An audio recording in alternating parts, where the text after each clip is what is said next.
Good evening, ladies and gentlemen. It's Friday evening. It is 9 o'clock. Time to gather in the music room and have a live stream. But first, as always, a little music. Enjoy.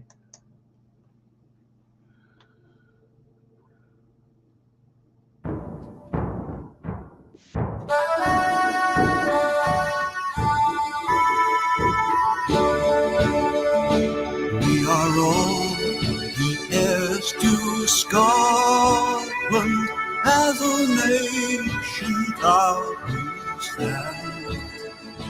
We will march beneath her banners to protect our ancient land. In the glens and cities, there on every street are the living heroes no army will defeat. Let our flag mean freedom and not a battle drum. To the world we bid a welcome in 1,000 different ways. We will toast to long lost friendships as we build our better days. In the glens and cities, there on every street are the living heroes no army will defeat. Let our flag mean freedom and not a battle drum. We are all the heroes of Scotland. We're a nation hand in hand. We will march beneath her banners to protect our ancient land. In the glens and cities, there on every street are the living heroes no army will defeat. Let our flag mean freedom and not a battle drum.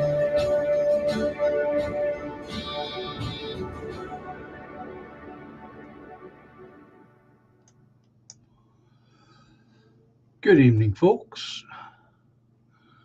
Hope you're all well. Comfy.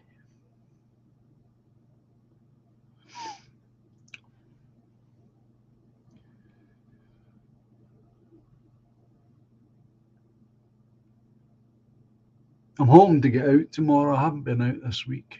Weather hasn't been up to it. So I hope to get out tomorrow. Going on a bit of a Indiana Jones is going to the cemetery looking for headstones. Going to see if I can find the memorial headstone for the civilians killed in the Blitz. Among other things, going to visit family, but I'm hoping to find that tomorrow as well, so I can get back onto the local paper and chase up the council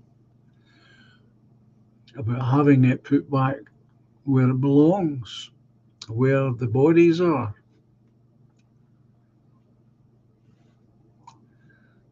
We shall see if I can find it, and we shall discover what kind of condition it's in. Good evening, Trebling.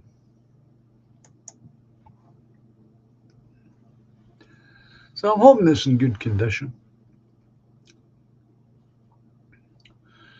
and that will give me something to bang on about with the local council.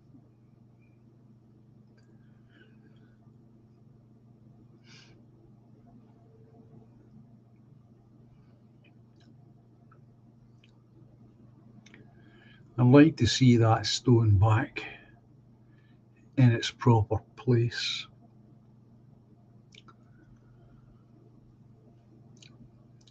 So that might be a bit of enjoyable sword fencing with the council. We shall see. We shall see.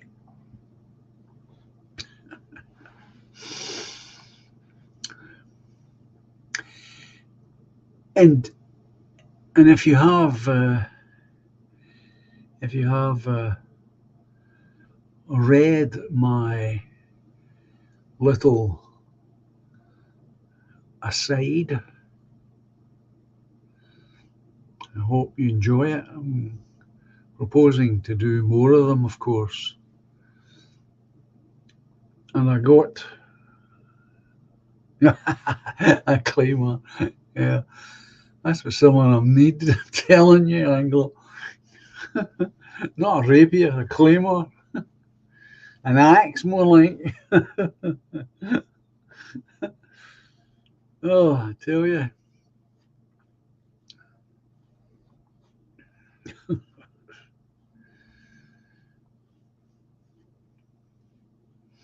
I mean, there really are some of these people.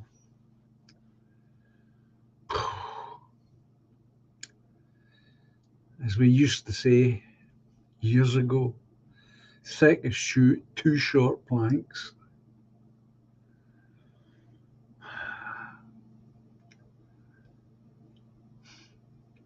The only reason I can imagine that it was ever moved, and I thought about it for long enough, was behind this monument they had planted, or somebody had planted uh, evergreens as a windbreaker, which was a good idea, I thought.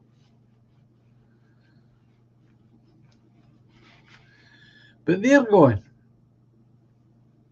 So, not unless somebody thought it was a bright idea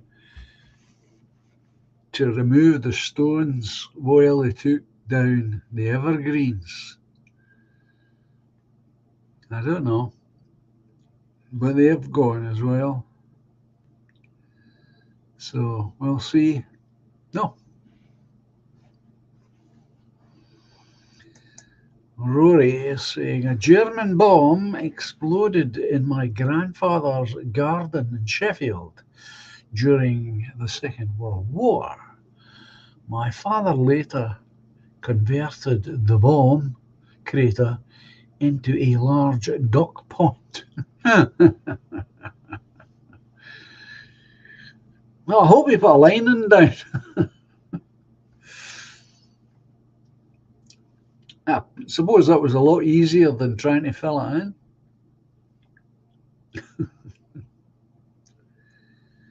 Well, I remember well when I was growing up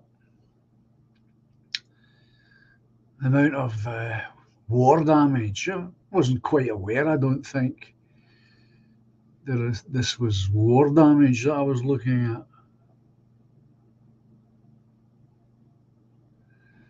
But yeah, war damage all over the town. Holes, craters, bits of wall. And some of it, believe it or not, some of this war damage was repaired not that long ago.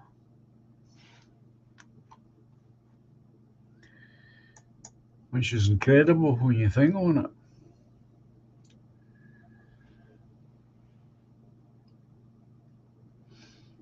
It was just left. No, it wasn't left intentionally as here's a visual reminder of the war. It wasn't anything as constructive as that. It was just left through lack of interest and care.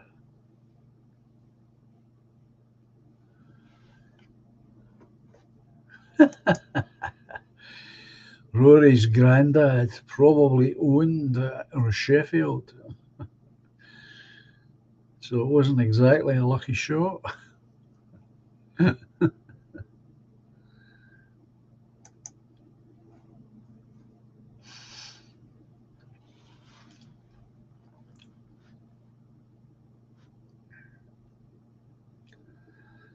So yeah, there was a lot of damage done, and a lot of it was never sorted.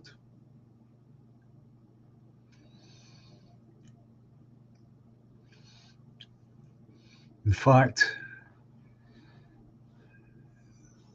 they waited, the council, until the rain began to seep into the town hall from the outside before they got round to making good a repair on the whole front of that side of the building, in fact. Disgraceful.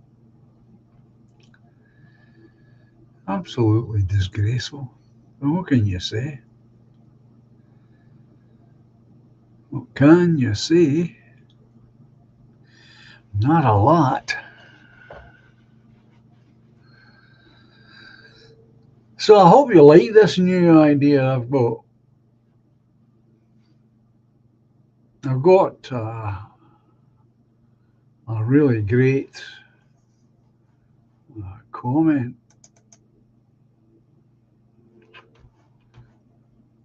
I was going to read it out if you haven't read it. You haven't gone and read it.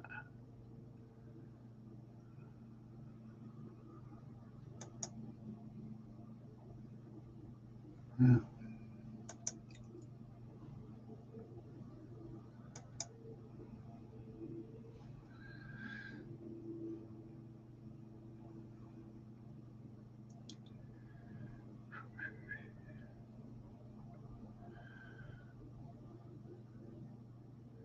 It's come from Robert Ingram. This, I'll read it for you just in case you haven't read it yourself. I was quite taken aback with it. So Robert's saying, my uncle was born at home in 1946 as well, in the house I'm typing from. Like your birth, things didn't go smoothly. His brain was starved of oxygen for a while, although there was a district nurse en route with calipers on her bicycle. It was the home of his grandparents, parents, and his two elder siblings, one of which was my mother. Times have times may have been harder with goods and services much less available. Hello, where are we?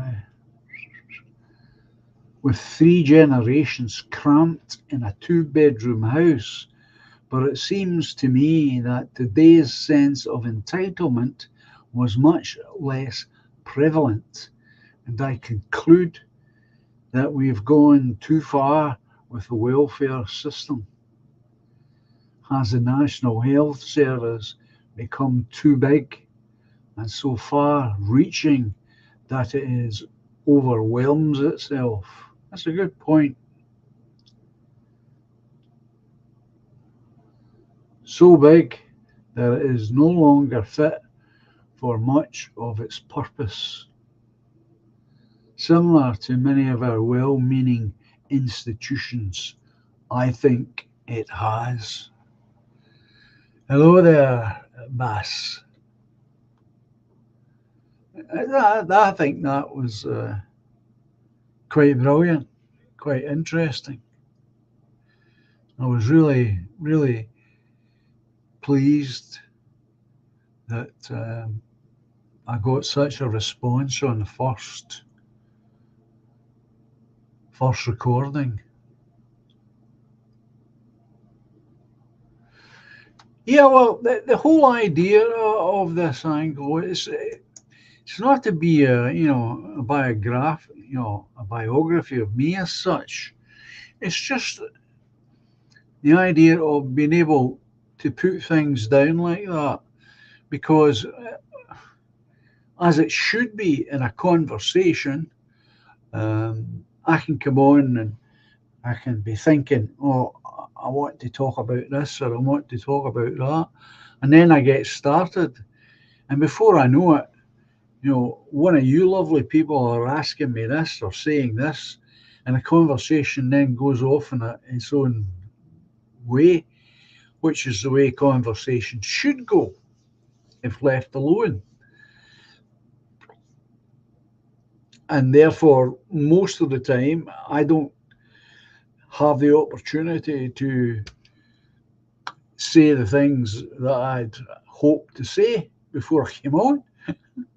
So I thought this might be a useful thing because I can put down things in these self-contained videos um, that you might find interesting or may not know about, and you can respond or not, as the case may be, and uh, and that may take us into conversations and ideas that may be new to all of us,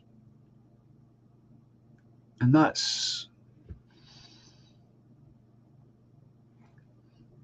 was part of the idea as well. This idea about back then. Now, if you live in Scotland, I would say that it would be in the 1950s before hospital births started to become commonplace. But I don't know for sure. It doesn't really matter as such, but it's interesting to hear someone else like Robert here filling us in with this very interesting stuff here. Good evening, Doberman. So I hope you enjoy this as it goes along, and we'll see where it takes us. But as I say, I was quite taken aback with what Robert had to say, because just like your good self, I don't know much about you folk, your backgrounds,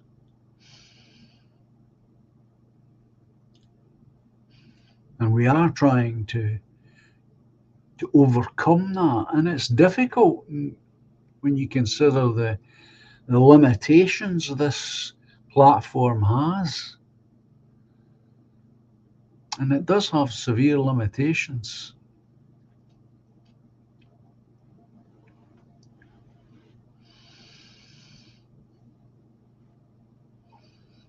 I mean, I've told that story about my birth, you know, all my life, really. uh, and people find it quite amazing, as I do. I find it quite amazing the fact that my auntie Annie, you know, covered me in whiskey and held me close to the fire to stimulate my lungs and heart into action.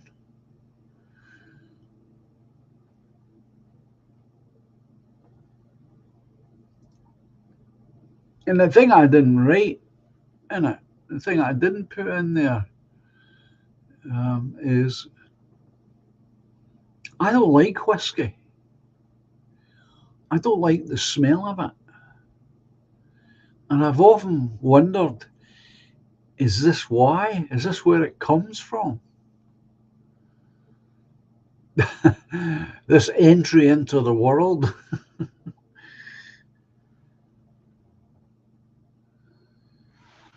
Oh, God. I fell into the fireplace as a wee bairn. Oh, gee. That could have been fatal.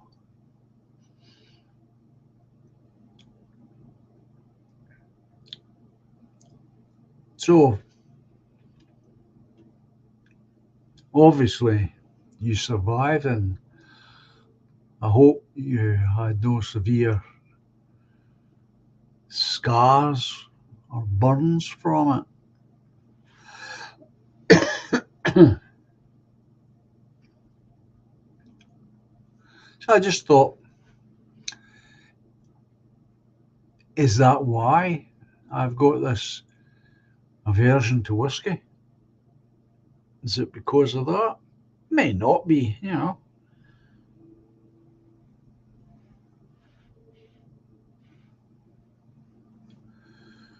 Oh, yeah, you're lucky there. Well, not lucky, but you are blessed. No, it was cool. No injuries. Yeah.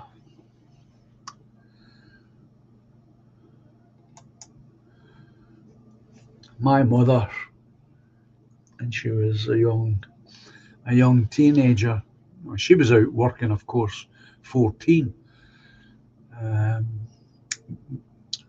but at 15, she was working in a laundry. This is before the big machines, of course. And she fell into a vat of boiling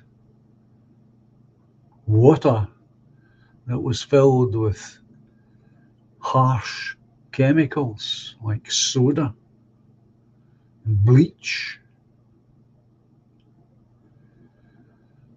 And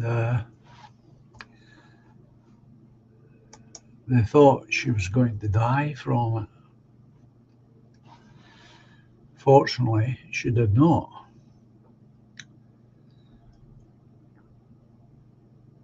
But she suffered for the rest of her life with bother with her legs, where they had just sliced them open to put big tubes into her legs. Yeah, back then, of course, uh, we didn't have the advantages of plastic. This was rubber, the big heavy tubes.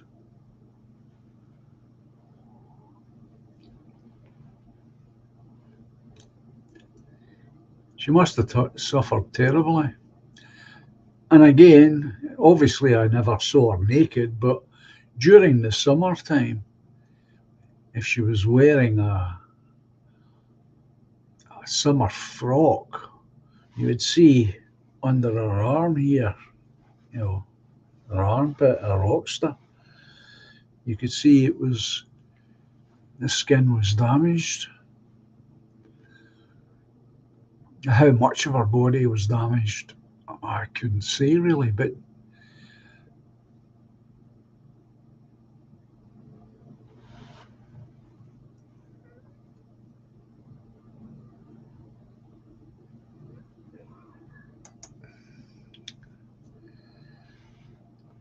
no, I got a stent fitted.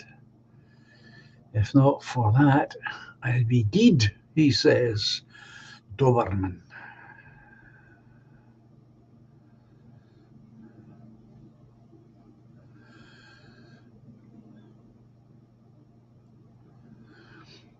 Yeah, of course, and back in those days, there was no such a thing as compensation to be paid.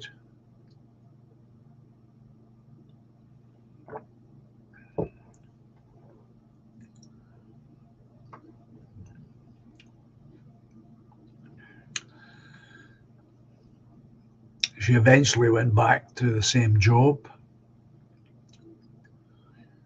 and that was the end of that.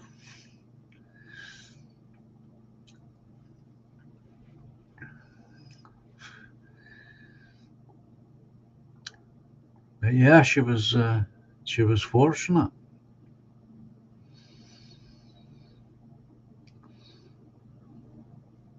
Youth, tenacity, and it wasn't her time.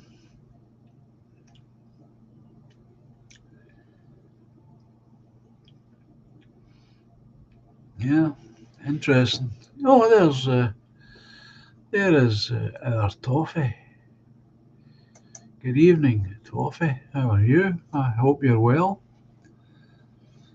Um, I've started a new thing on the channel here, Toffee. You might see it. It's called Earlier Times and Younger Voices. It's self-contained short videos which you can respond to or not, depending.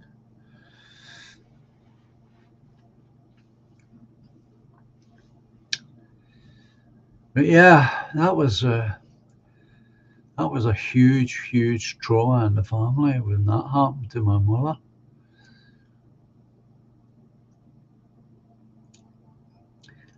And of course, this is the war zone, and this town, of course,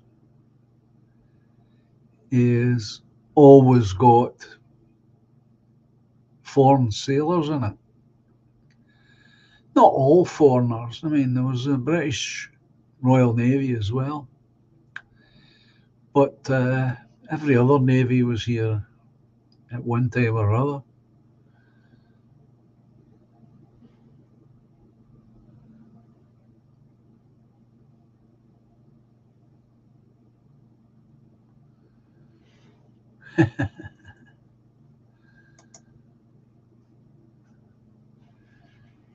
He's telling Rory they've just recently found a bomb from Second World War on the beach on Merseyside.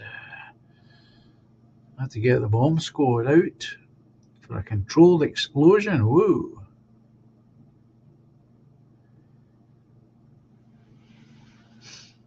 Exciting stuff, eh?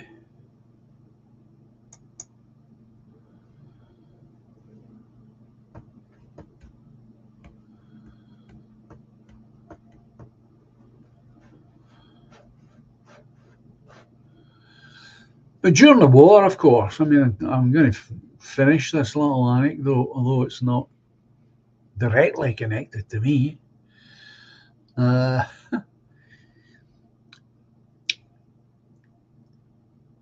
the local council always had dances organised in the town hall for the sailors, soldiers, and I don't know if airmen were ever brought here, but I don't think so. But certainly soldiers and sailors. And of course, my mother, being a young woman, her and her mate went to all these dances in the town hall. Uh, so, so apparently, one time when she was in hospital with recovering from these burns, the three Russian sailors were going through the center of the town, asking people in what must have been terribly broken English if they knew where this young women lived, and they had a piece of paper apparently with my mother's name on it. uh, and they found her. I mean, they discovered that she was in hospital when they went visiting, of course. Yes, Toffee, Treble M is with us, uh, just in case she doesn't see that. So I always thought that was hilarious, this idea of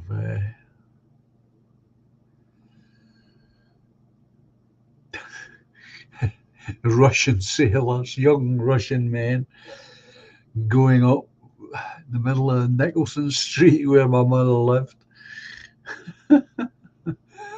looking for her. Of course, I teased her a lot about that, as you can imagine. It's hilarious. Absolutely hilarious. Now,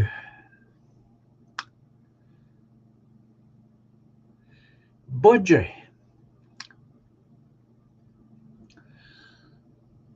Tuesday night, I think it was Tuesday night. If it wasn't Tuesday night, obviously it was the previous Friday. I think ultra nationalist asked me about visiting Scotland, and I said to him that the West Coast was really dramatic,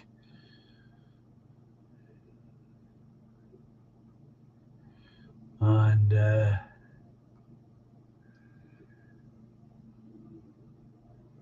really interesting on the West Coast. Not all the East Coast, but the West Coast is a lot more dramatic. And I was talking about all of this. And then I did say to him that the trouble about, he was asking about camping, and I said the trouble about the camping is the fact that uh, we've got all these midges problem.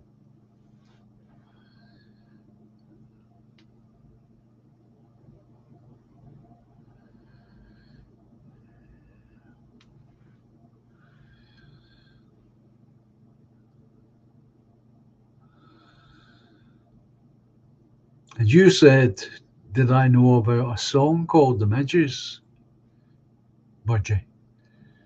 And I said, no. And you said there was one.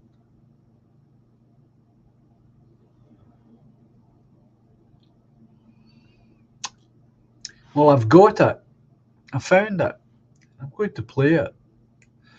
I want to see what Toffee's going on about. Is this Joe? Oh, yeah, Joe Owens.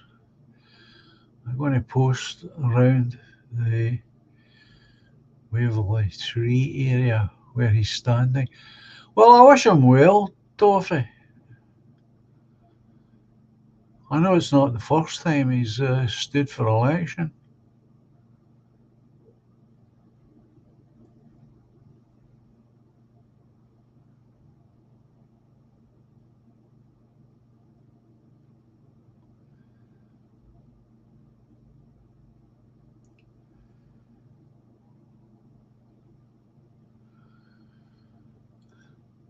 So I hope he does well. I hope it'd be great if he got elected. But the last time I heard one of his videos, he didn't sound that optimistic himself about it, his prospects.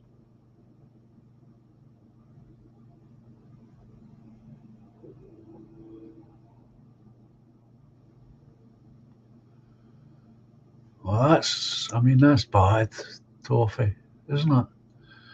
40% of the ward didn't bother to vote.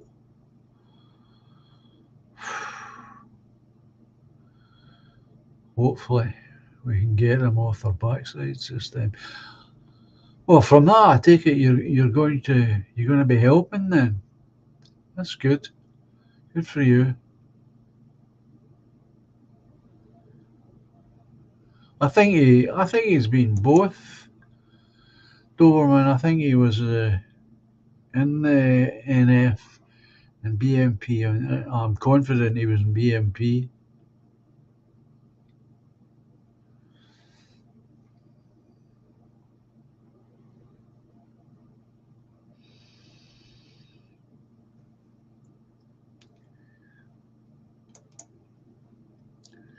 I do wish him well. I really do. We need a couple of victories.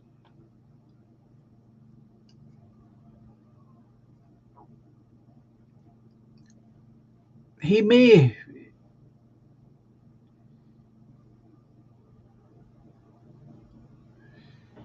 of course,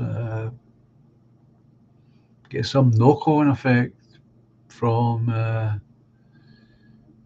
Galloway's victory. Not right, Toffee? He was Nick Griffin's personal bodyguard on a few occasions. I know he has a reputation. I know that much.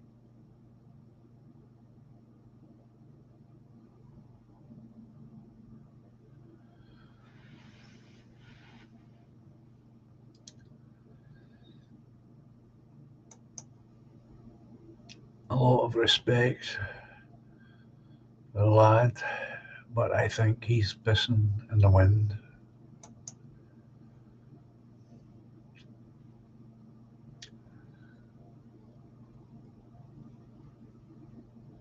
I take it when you say standing, Toffee, I take it you do mean local election. You do mean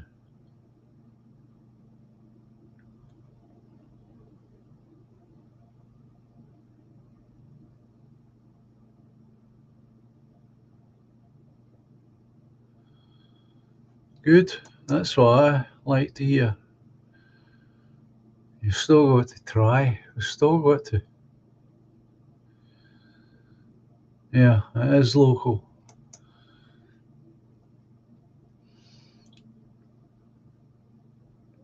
It depends on us. I would say some of that will depend on the reputation he's got with local people.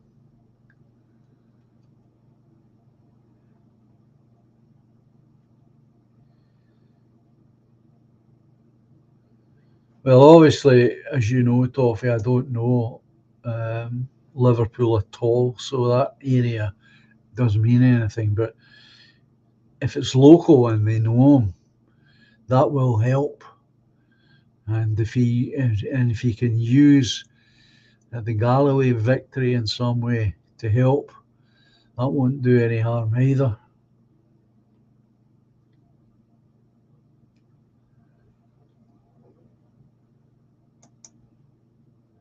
We just can't not continue to try. We must go on trying.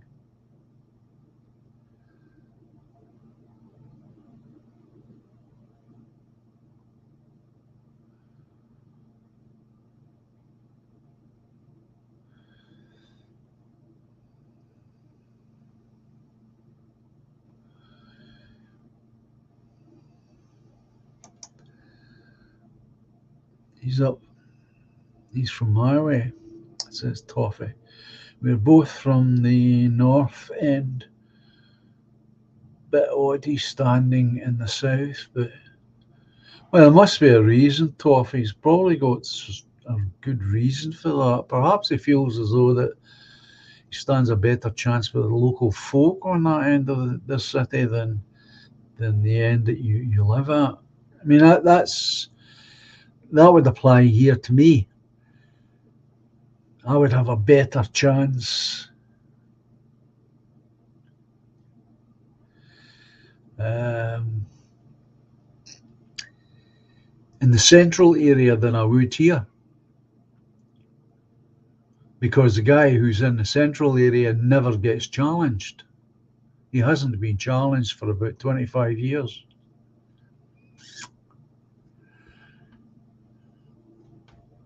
And if I'm fit for it,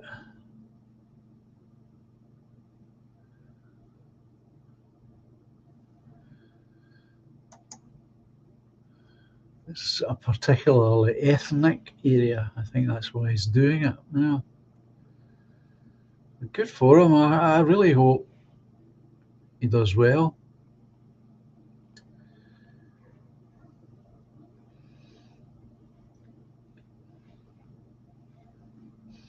I mean, I think up here, what I was going to say about this councillor is the fact that because he doesn't get challenged, I think it's grossly unfair on the people who live in that area. That means they never get a choice. They never get to say, we'd like to have somebody else. Now, that may not be the case. Maybe they're happy enough with this guy. That's not the point. They never get the opportunity to say, no, we want somebody else.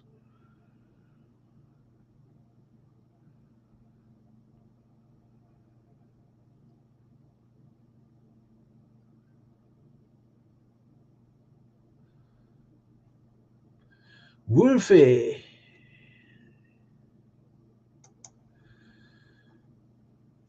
Wolf 498 says, hello, John and chat. Long time no see. I hope you're all well. It is a long time, Wolf. A long time indeed, sir, madam.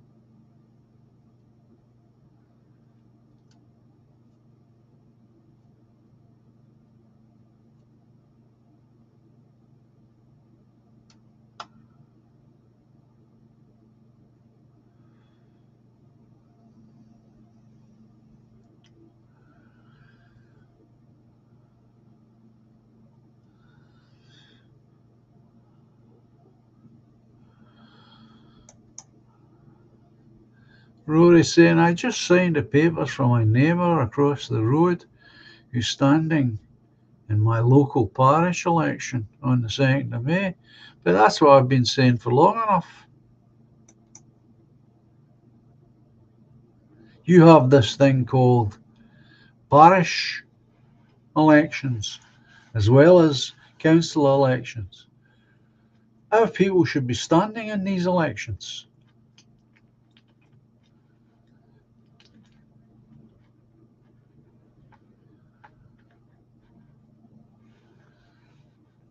That's the only way anything's ever going to change if you take part. Now, we don't have that in Scotland, parish elections. But we should all of us, we should be standing for, well, you folk in England can stand for these parish elections. You can also stand for elections in schools to be part of the council in the school. And then there's local election for local councillors. These are important positions. And our folk, our people, all of us should be involved, if not in the parish. I've seen and heard that parish elections are really easy to win. Now, I don't know how true that is,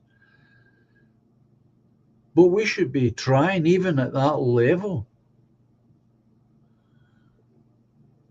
because it must come with a certain amount of responsibility, these things, these positions.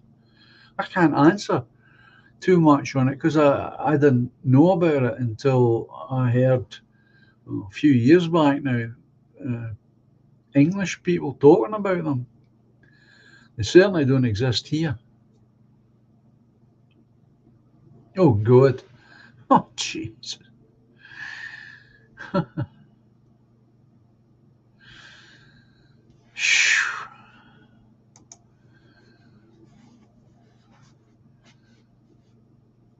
Well, would help you travel in.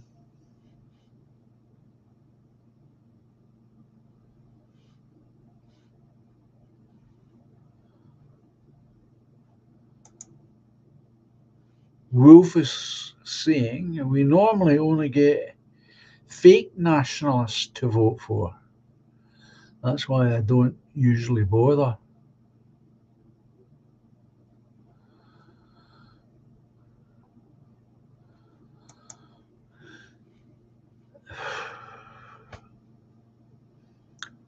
I think Galloway is going to get some of his people to stand against Starmer. The thinking is, and I would agree with this thinking, even if they don't win the seat, what they're hoping to do is put a hole in his voting block.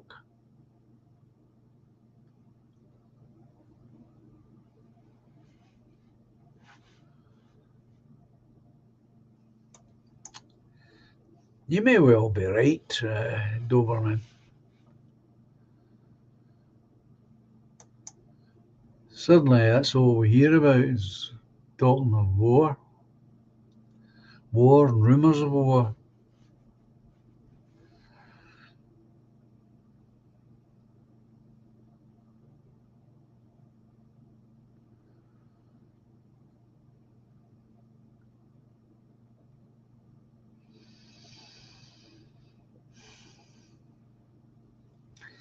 No, we should never give up, folks. Never give up.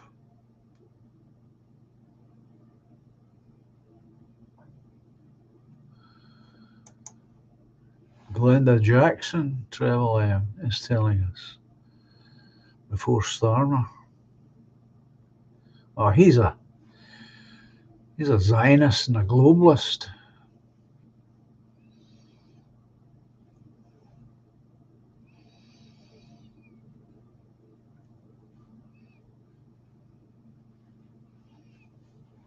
Now, at that, the Labour Party's got nothing to do with working class people anymore.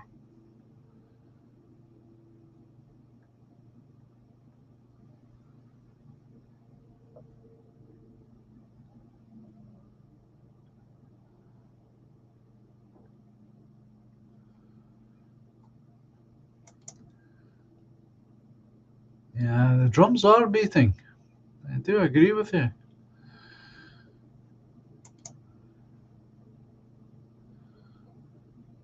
I do agree.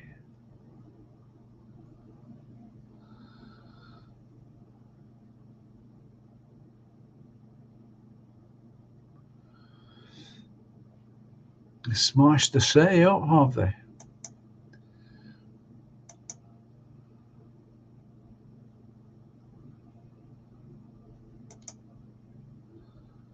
They smashed my precious city up, and I'll never forgive them.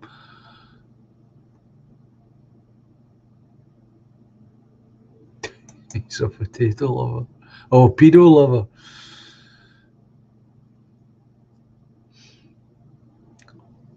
If you're saying that, Toffee, I'll believe you. Obviously, I have not had the advantage of ever being to Liverpool.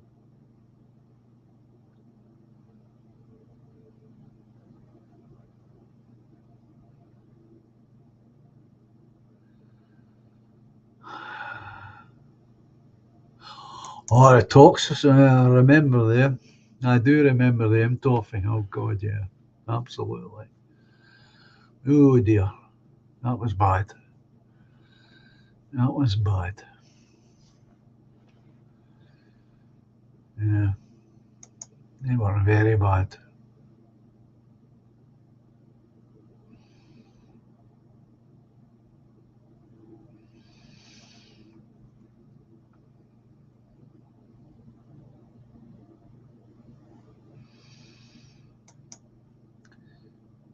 I've been to Liverpool when Hearts went down.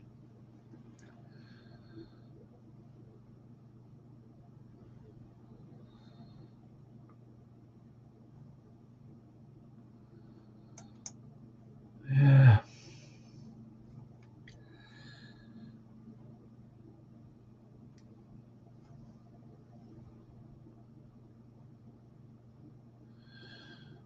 DJ, how are you, sir? Jesus didn't even realize you were live, even then. Oh, I get it. Jesus didn't even realize you were live.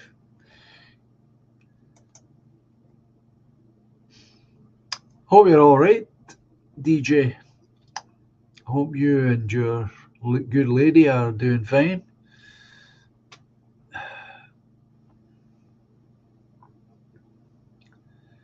So anyway,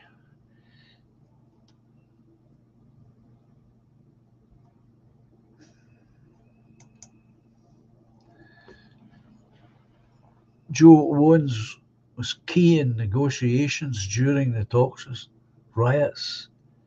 He's a famous photo of him, one of the leaders of the riots in each other's face. So he was in the thick of it, was he, Toffee? Oh, you would need somebody like him in the thick of that. That's for sure.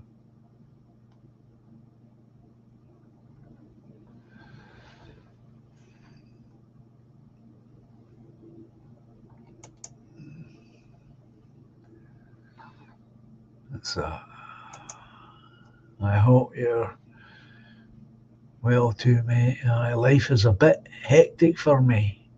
ATM, but yeah, we are good, thanks. That's good. That's good. Pleased to hear it. Pleased to hear it.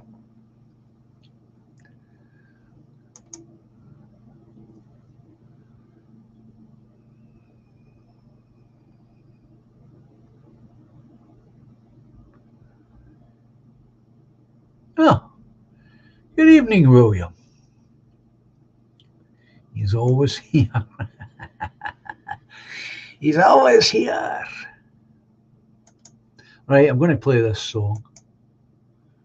Don't run away, folks. It's not my song.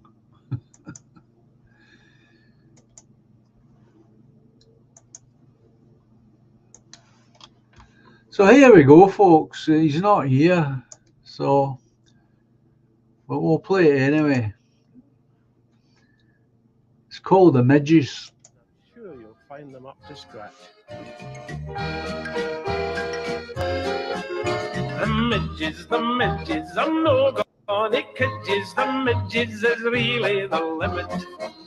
With teeth like piranhas, they drive you bananas if you let them get under your simmet. The Lord put the Garden of Eden on earth, and it's north of the Tweed, we believe. Aye, Scotland's the place, and the whole human race started off with Macadam and Eve. In 6 days or under, he finished this wonder, except for the Forth and Tay bridges. Then always a bloke for a practical joke, he made Scotland the home of the midges. Oh, the midges, I'm no gonna kidges. The midges is really the limit. With teeth like piranhas, they drive you bananas if you let them get under your simmet. Back in 1314, the proud Edward was keen to take Scotland into his care. But he made a U-turn when he reached Bannockburn just a few weeks before Glasgow Fair. For the midges let loose by King Robert the Bruce, straight into the English got tore. So they ran off in tears, and for 600 years they've been blocking the A74. Oh, the midges, I'm no gonna kidges. The midges is really the limit. With teeth like piranhas, they drive you bananas if you let them get under your simmet.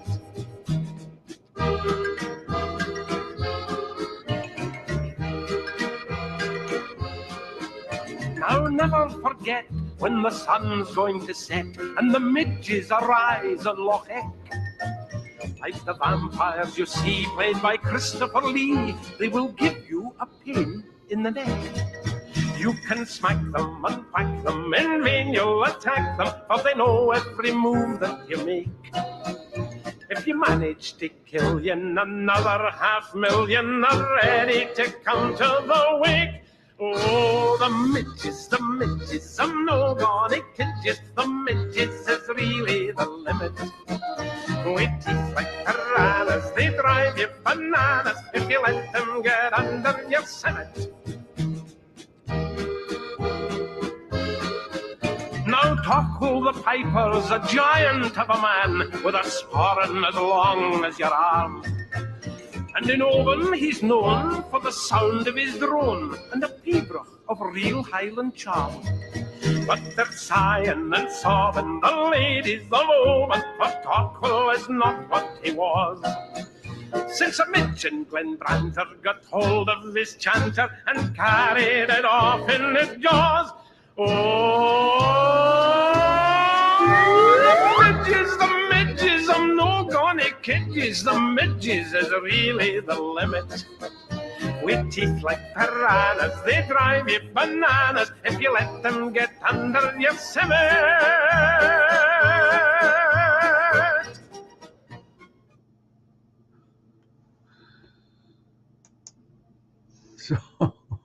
So there you go. Now, especially for ultra-nationalists, and he's not here. Oh, dear. So there you go, Budgie, I found it.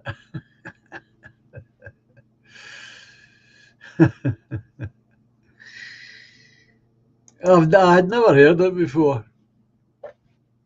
Didn't even know there was such a song. So thanks for that. And obviously it's modern. Well, modernish.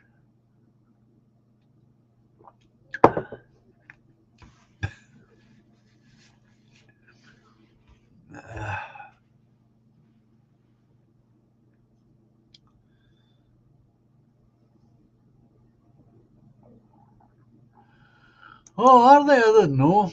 Scotland's playing tonight. Doberman's telling me. It could be soccer balling. Yeah, it could be. Yeah, absolutely.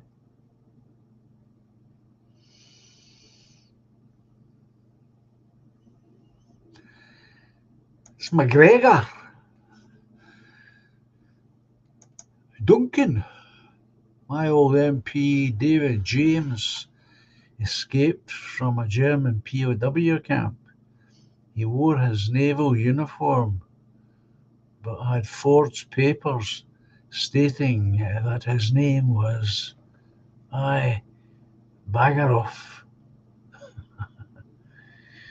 So that when asked his name, he could reply, Bugger off.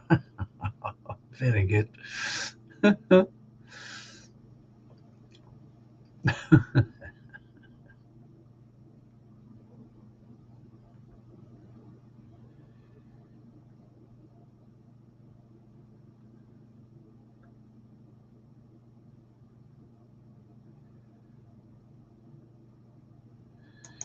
I've heard of it, DJ. Bonnie Highland Laddie. Yeah, I've heard of it. Kenneth McKellar, that's it. Kenneth McKellar. He was very popular on the BBC for many, many years. Kenneth McKellar. BBC used to always have a strain of these types of Scottish singers or entertainers, as they were called. That was passed off. That kind of music was passed off as Scottish music. I never really accepted that as our music. Yeah, that's the way I saw it, Doberman. Shortbread entertainment.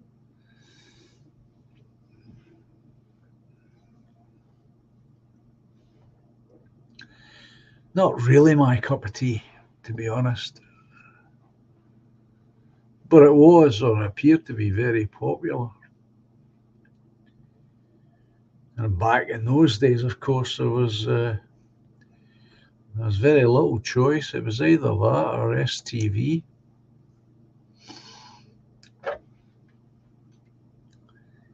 Well, if you went to a folk club, you wouldn't hear that stuff.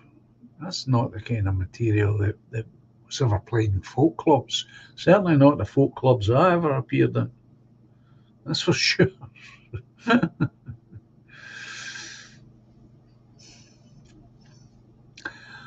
have been interesting when you somebody like him coming in dressed like that and singing those kind of songs. How well it would have went down. I think we had one or two people that were sort of like that, I suppose. Hamish Imlach was one of them.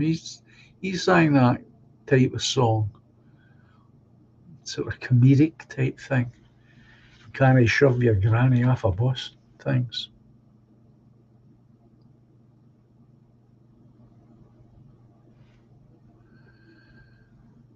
William is saying, my wife said it's creepy, old man music.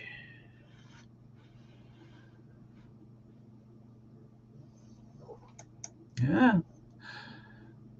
Yeah, that was the other way it was sold, Treble M. You're quite right. As a novelty act.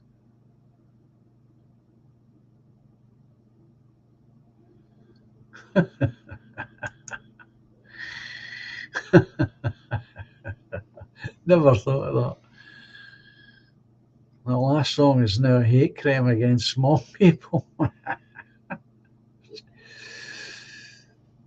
Yeah, well, what can you say?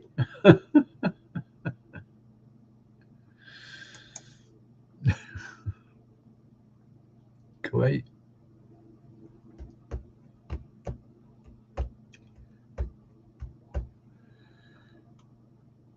But yeah, I missed that one. Found out an interesting fact recently. Patrick, where my mother is from, has the closest connection to the Highlands than anywhere else. Glasgow. They have signs in Gaelic in the area. Well, just in the off chance you don't know, Toffee, the SNP have been putting up Gaelic signs all over Scotland ever since they came to power.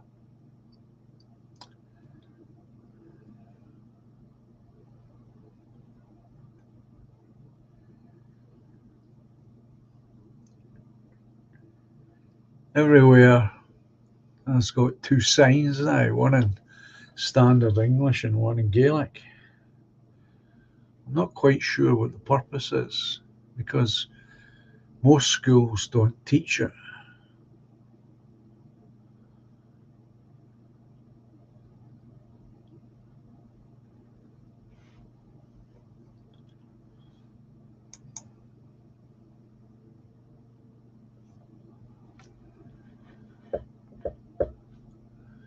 Gaels are up north, like Doberman's saying. Gaelic in the lowlands is somewhat ridiculous. Be different if it was being taught formally in the schools, but of course it's not.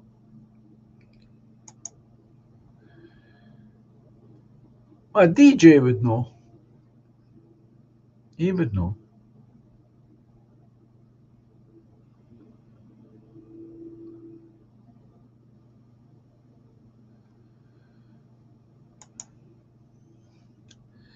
Humza says every thought by native Scots from April the 1st is a hate crime, says Anglo.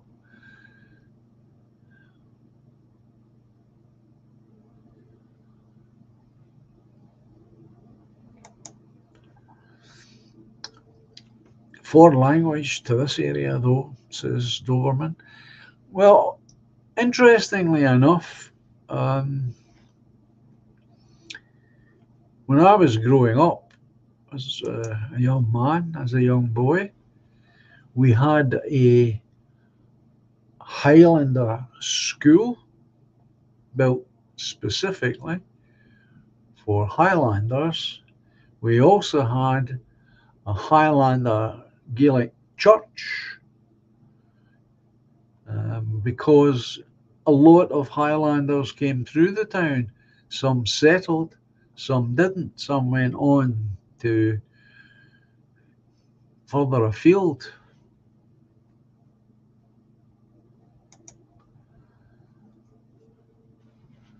Rory is saying the big news today is obviously about the Princess of Wales having contracted cancer.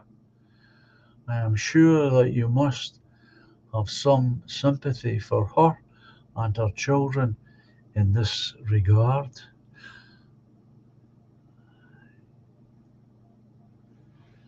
Yeah, I'm in the West, so yeah, they came here before they went off to the US and Canada and Australia and New Zealand.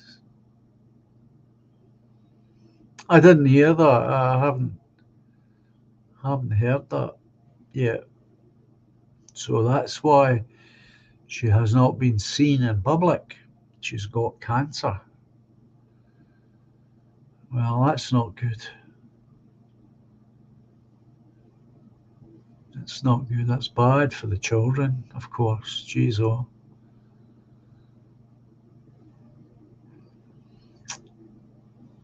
It's terrible.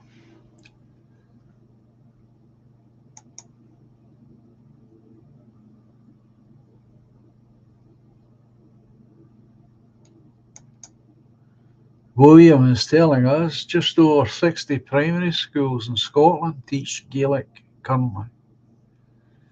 Not many at all, is it?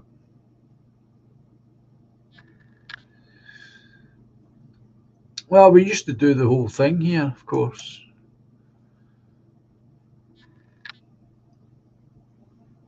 It's not the Scots language, of course, says Doberman. No, we have the Common Scots. It's not enough, I would agree. I would encourage Gaelic to be spoken where it once was naturally spoken. It shouldn't be allowed to fizzle out.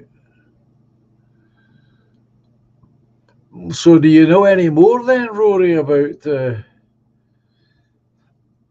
what's been given out in the way of information?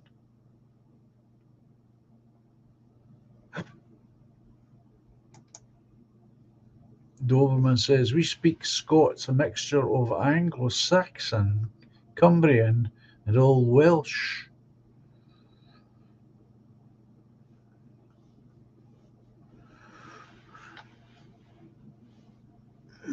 Root languages, yeah.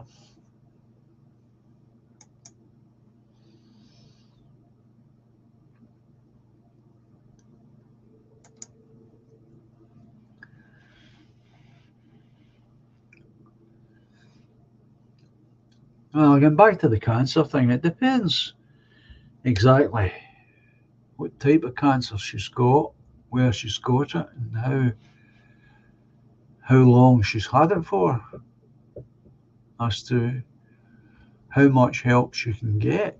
It doesn't necessarily mean she's going to die tomorrow. I was diagnosed last year, in the middle of last year. Oh, she's fucked, is she? No. Truth be told, of course, once you've got it, you've got it. You can't get rid of it. The only way you get rid of it is to have it cut out. Well, it's not always possible to cut it out. That's the thing. They can't operate on me. That's what they told me that right from the word go. Oh, it's just your opinion. Well,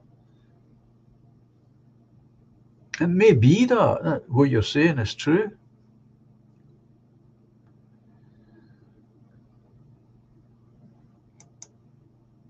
She's made a speech, did she?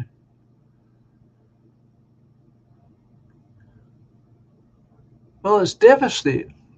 Obviously, it's devastating for the children. And her, of course. She's a young woman, is she not?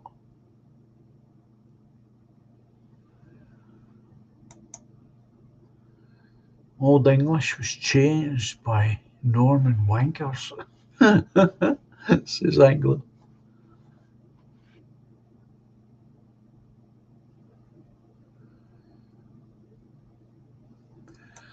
That is also true, Doberlin. As soon as they open you up, though, it's normally followed by a spread.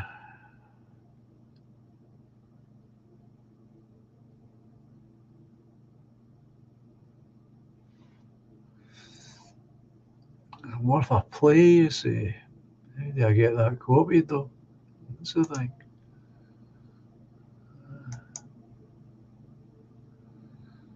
I don't know how to copy from there.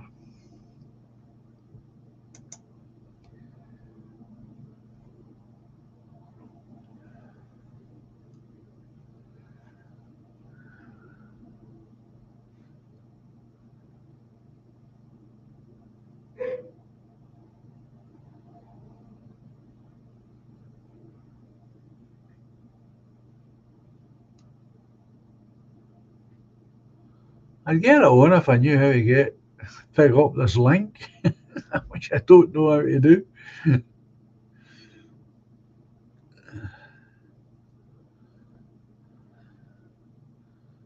I've given my thoughts on royalty before. You know that I'm not I'm not entirely against them. I'm just I'm just against the number of them and the way they live. That's the thing that bothers me.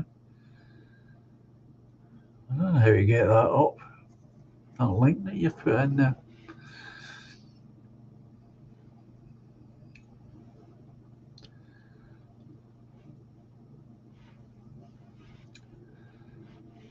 Well, it's a worrying time for the children. It's the children that I would think about.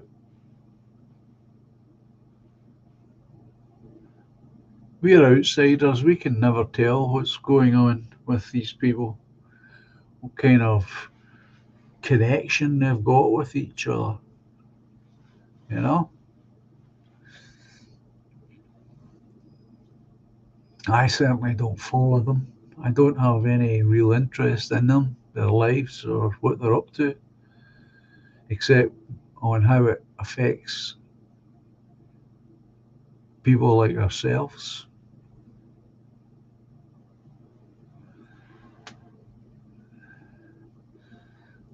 I don't think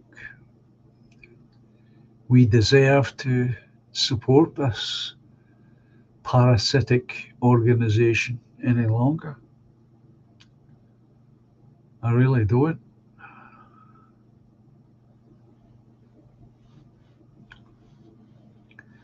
But I don't think doing what the Bolsheviks did is the answer either.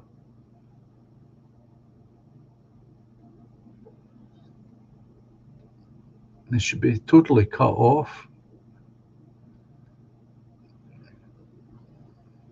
Well, that's a huge discussion all by itself.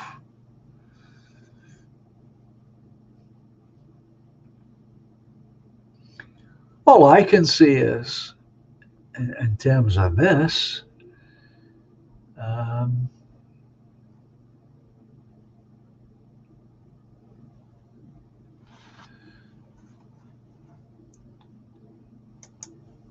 the treatment that she'll be getting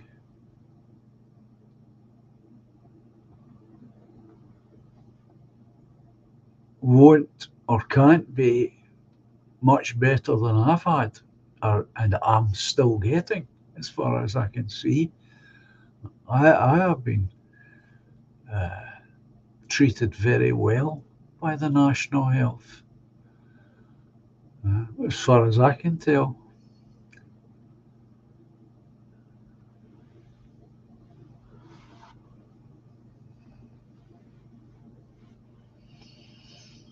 So I hope she does get well. I mean, it's a trying thing to live with,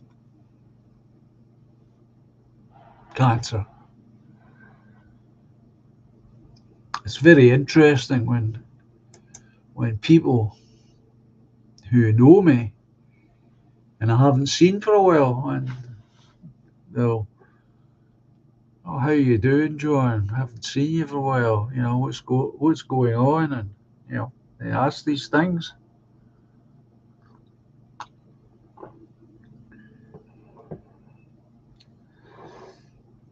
And I always say the same thing. It might not be the best way to put it or the right thing to say, but what I answer and reply is, well, I haven't been keeping too well. And then I'm asked, oh, so what's wrong with you? And I usually reply by saying, well, the doctors tell me I've got a touch of cancer, lung. The doctors tell me I've got a touch of lung cancer. And it seems to be a conversation stopper to say that. But I'm trying not to make it dramatic and dire and doom and gloomy.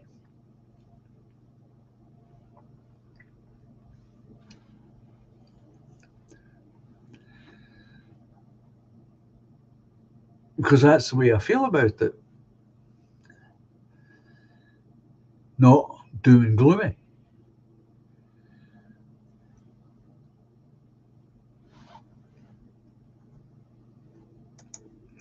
Best we ever did was under German management.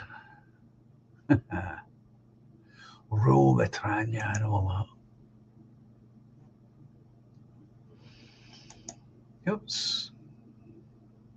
Oh, there's Eki.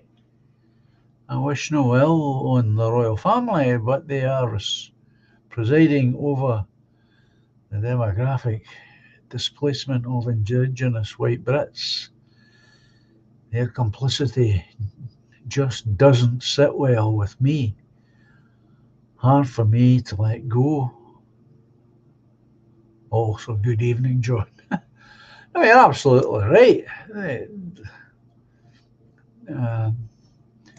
Not perhaps that couple, but you know, higher up that monkey tree, they should be saying something.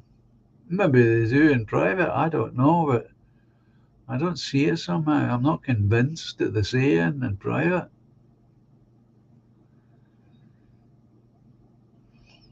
But they should be saying something, should be doing something.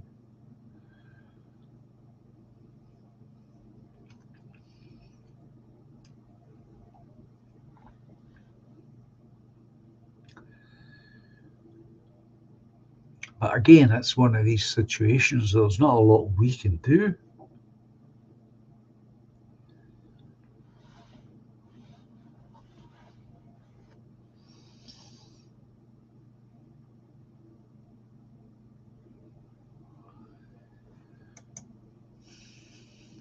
Doberman is also pointing out they are also not upholding the Protestant faith.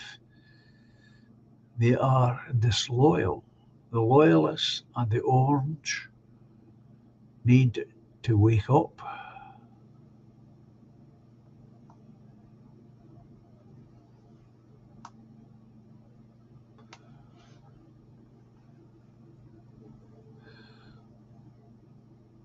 Yeah.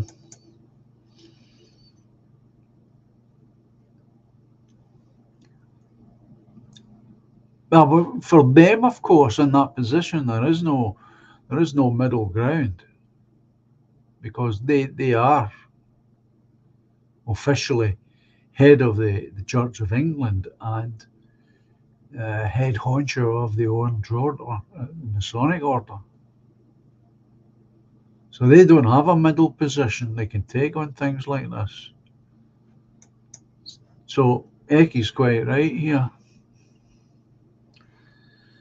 I can't call them my betters. Well, I've never considered them that, that's for sure, because they do not respect me or my interest. or represent me or my interests. I view them as aliens that happen to live in Britain. Good evening, Thomas Boyd. Hope you're doing all right. Defenders of the faith in Scotland. Well, they're not doing much of that, are they?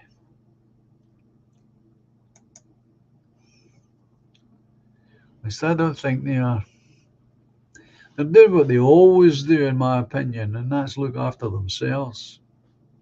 That's the only people they're really interested in, is themselves and their lifestyle. Not interested in us at all. I've got a wee video here. I'm sure you've all seen it before. But I came across it here and I thought it's worth showing again because it's funny.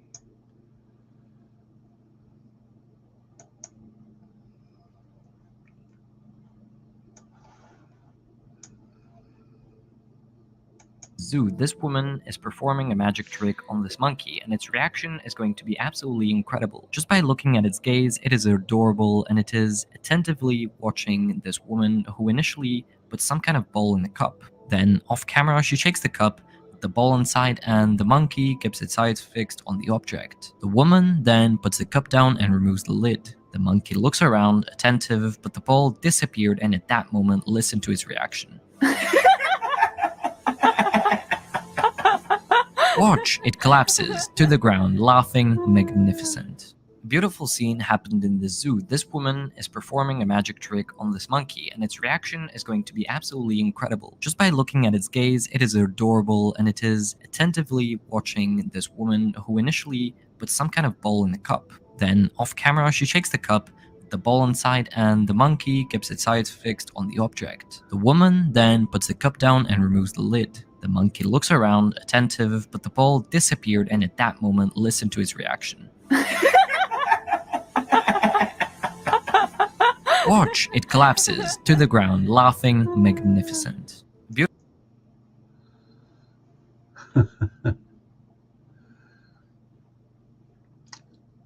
So I hope you're doing well there, Eki. You know, the movie choice for this month is Pan's Labyrinth.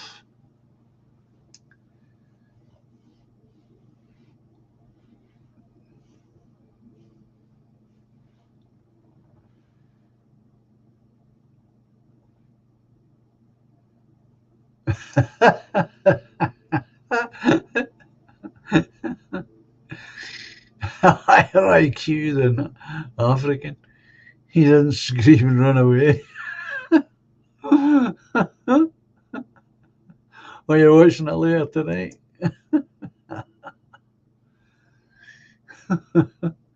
You've seen it before, have you? I've got it in my collection. I've watched it for donkey's years.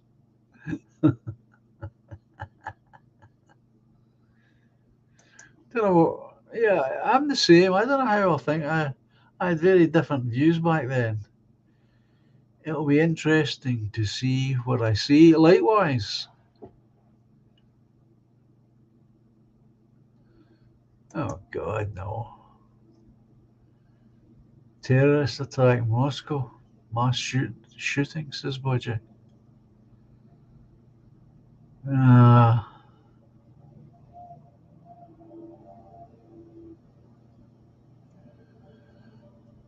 Jacobites. They're determined to get us into a direct war with Russia. They really are. They really are.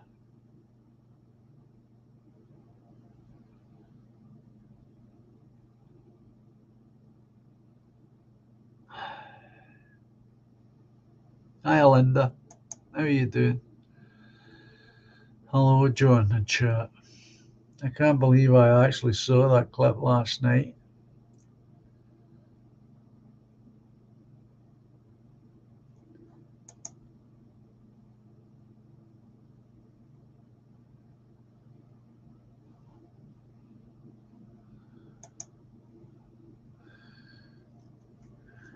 Anglo saying, want to buy a new upgraded St. George's flag. English shit. Rainbow colours and all. Oh, come on. They're coming for the Saltaire next. Oh, no.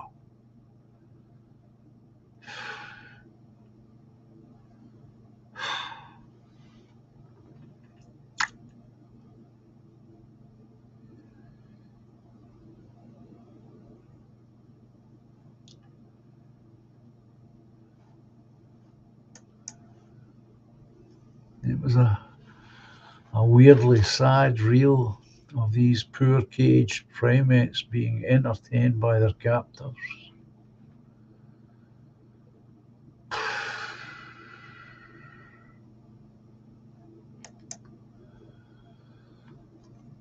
NPR, American BBC, they shouldn't be in America, was mentioning Moscow this morning, but I didn't really pay attention, Suzuki. I am now so cynical that I reflexively wonder if it's a false flag or some psyop.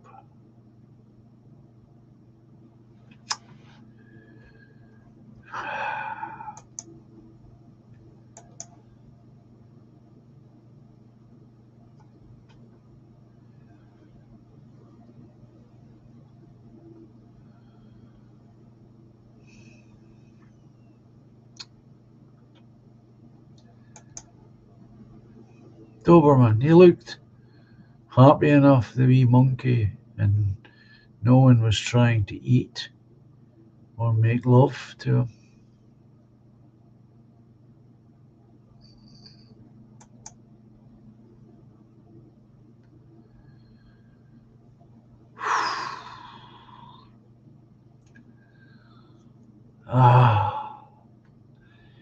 You get to the point, at least I get to the point, maybe it's my age, it gets harder and harder to take this kind of information.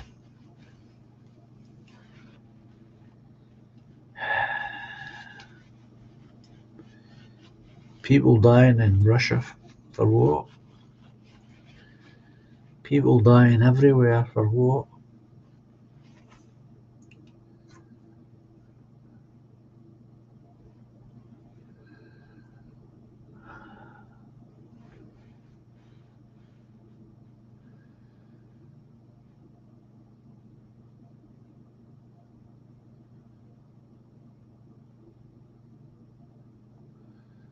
I see that's the way I see it now, Linda. I see zoos as being prisons.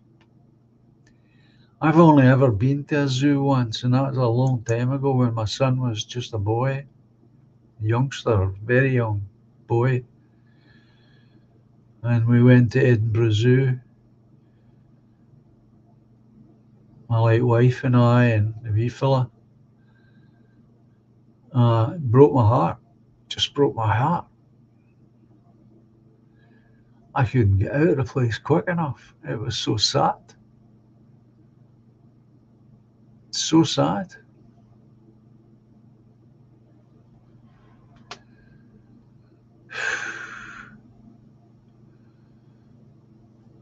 Yeah, for what? What are they dying for? Well, that's one answer. It's one way to answer the question. And it's not wrong either. We are this. Yeah, I know what you mean.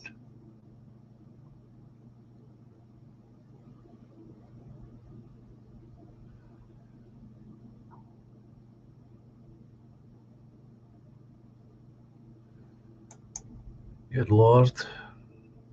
40 killed and over 100 wounded.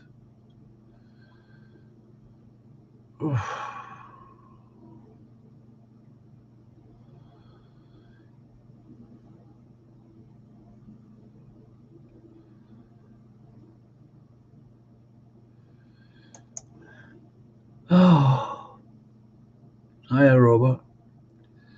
They're saying Islamists attacked That Moscow hole. Oh, that's nothing to do with the West. Muslims. Thank you, Robert, for leaving the comment that you left on my short video. I read it out earlier.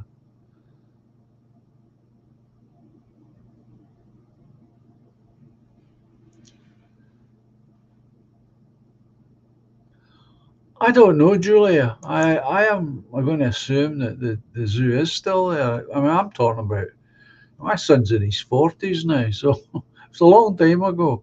But I've never been back to a zoo. I wouldn't go back to a zoo, and I wouldn't take him back to a zoo either. It just broke my heart.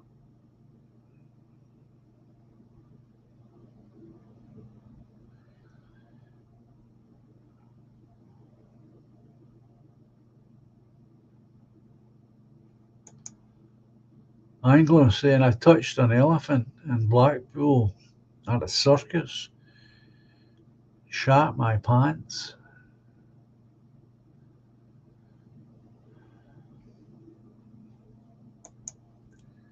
One day I realized that America was essential. Oops. The essential coast to coast Disneyland. No longer a country, but an economic zone. That moment horrified me for about a week. I can't imagine dying for Disneyland. That's a very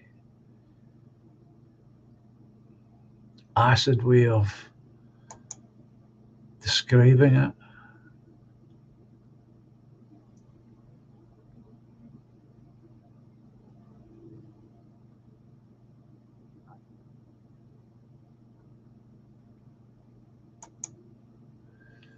Early in the morning, says Doberman, in Edinburgh, you can hear the call of the baboons, etc.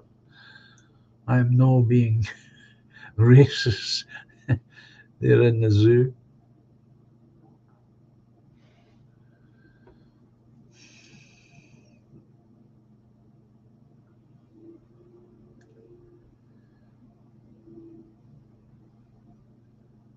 Oh,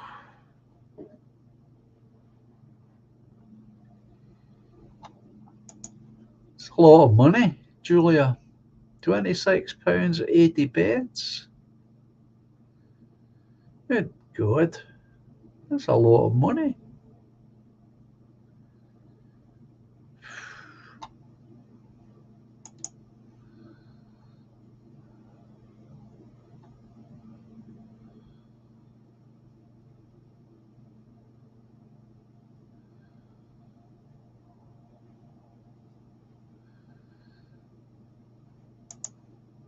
Massive, world-known, four-story enclosure. Check it out, Edinburgh Zoo.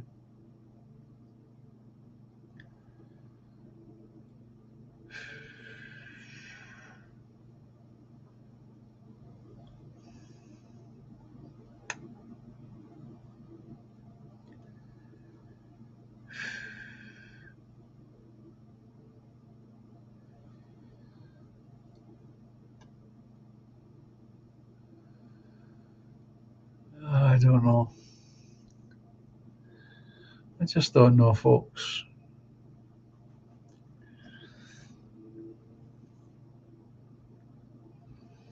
All I can say is if the Russian people get a hold of whoever did this murdering, God help them. They won't know what's hitting them.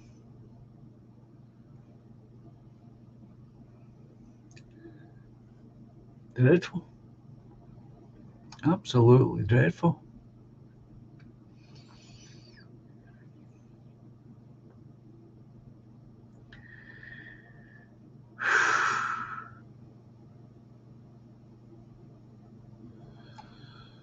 Yeah, perhaps you're right, Lord help us all.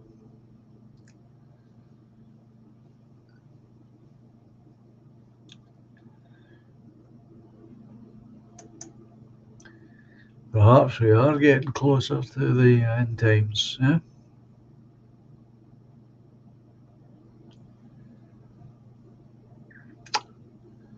It's hard to say. That's a dreadful turn of events.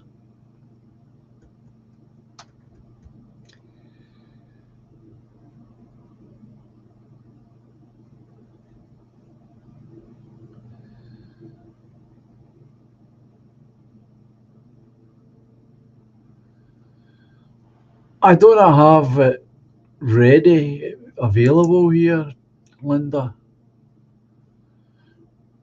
I didn't pay too much attention because it's in my collection. I only have to lift it out and play it.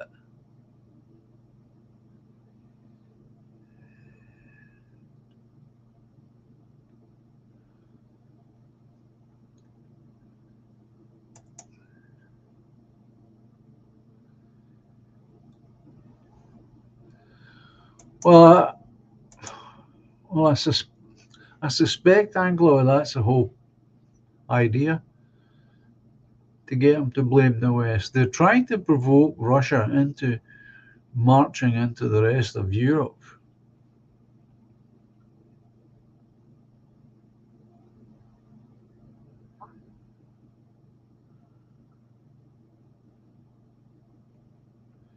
Good evening, Mr. Johnson.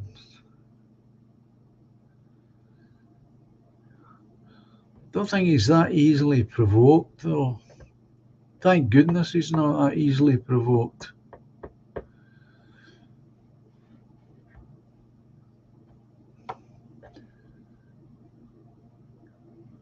It's the nutcases in America that's causing the problems.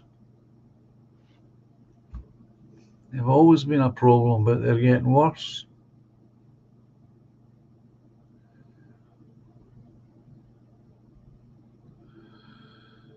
Well, I've just heard about it, Linda.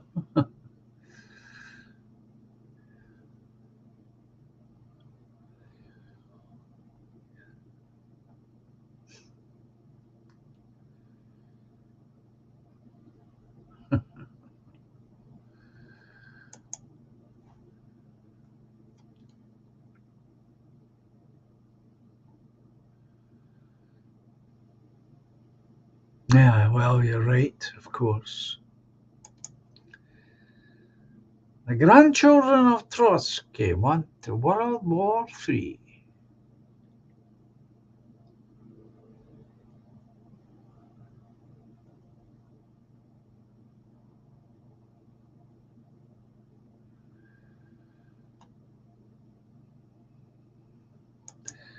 No, that's correct, Linda. You're absolutely right.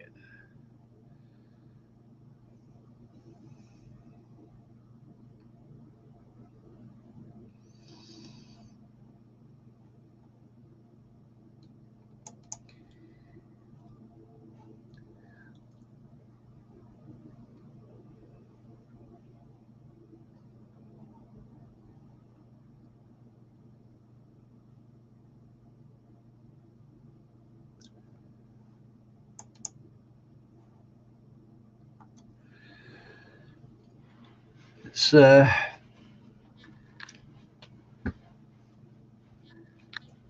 it's a concerning development.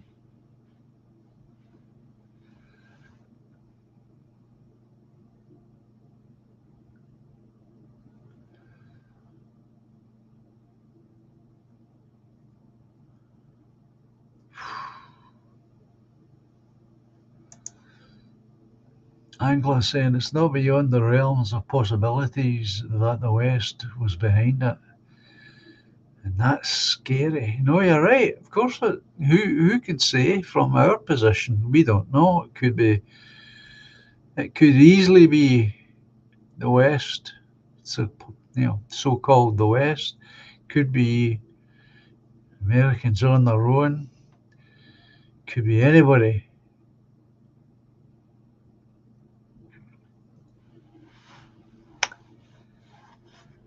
But it's not a good development, that's for sure.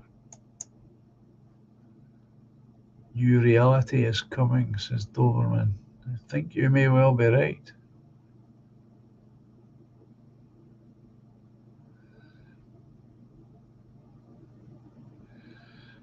No, I had not, Robert. I haven't seen it.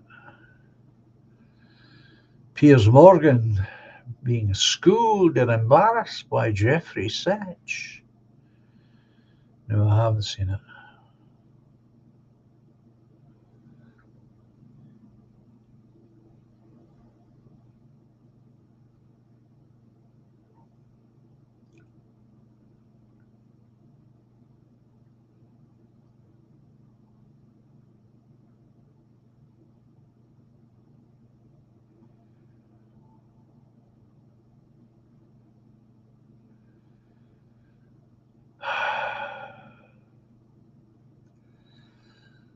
It's quite disheartening.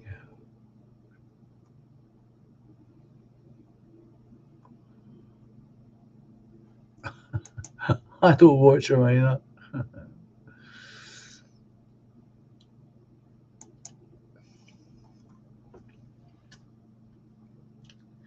Don't watch any television.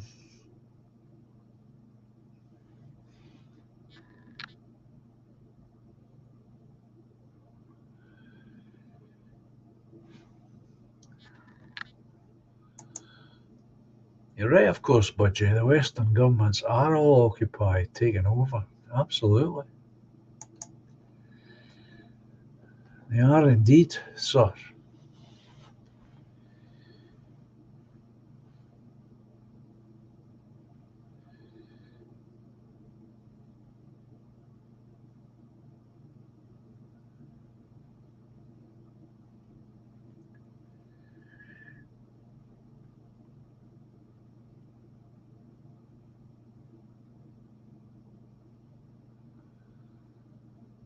Well, as I say, it came out of the blue, Linda. I wasn't prepared for it.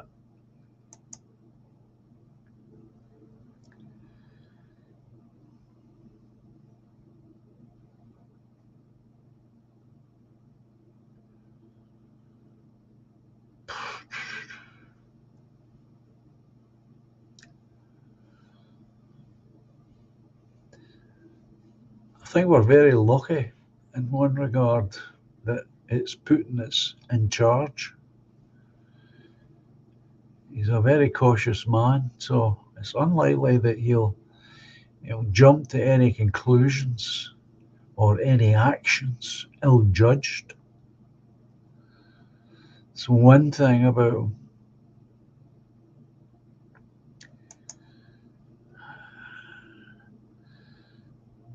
They brought cannons on the Clyde and would rock on if ordered.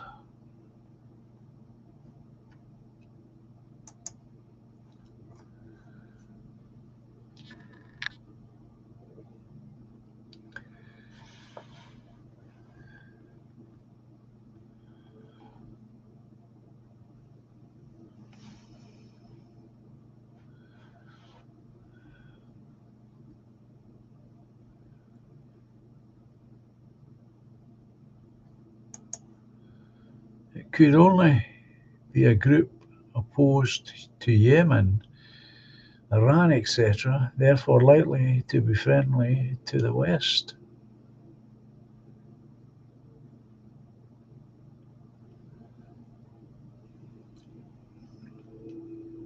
Says Robert.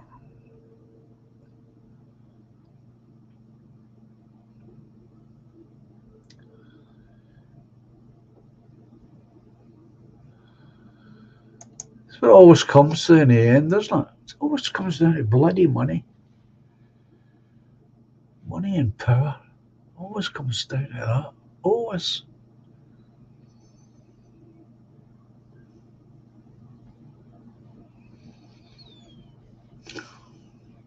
Always.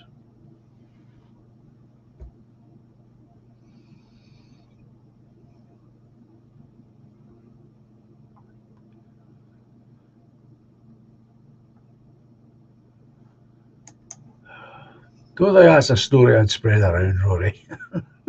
My daughter used to date Piers Morgan's godson. He and Piers once sang Happy Birthday to her from the TV studio. Da-da-da-da.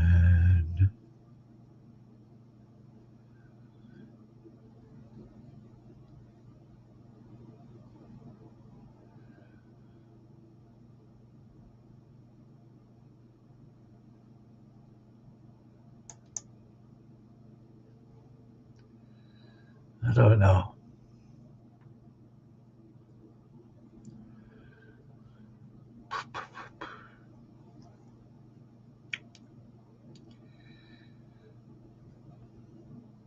I just find it concerning.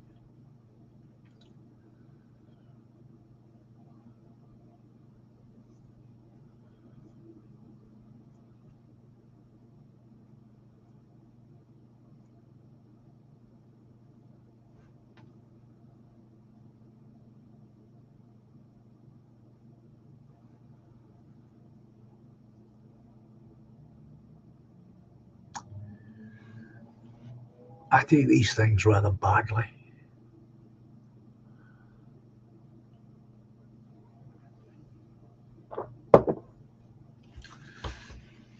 I live right on a target here, you know.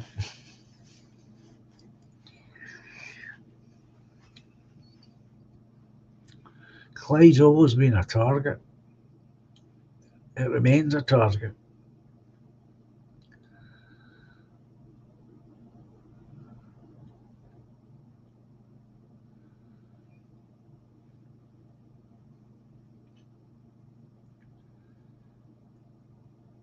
Because of the armory that lies here.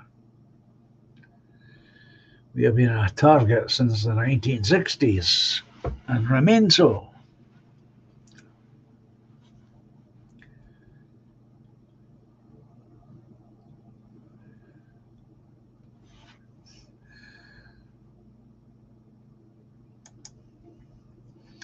I take the romantic view, says Doberman, of being smashed into a billion atoms with a missus. Glorious victory.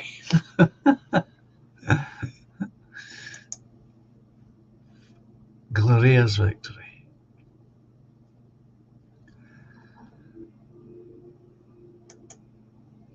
Well, when I was a young teenager, we used to ask the girls, what would you do with your last 4 minutes?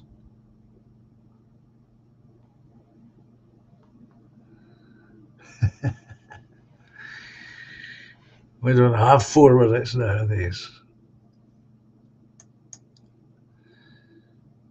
Too much Mongol blood in them Ruskies, says Anglo.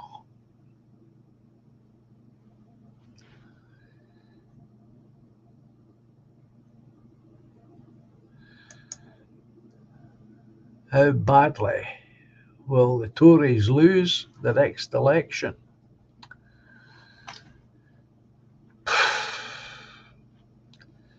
Things go on the way they're going.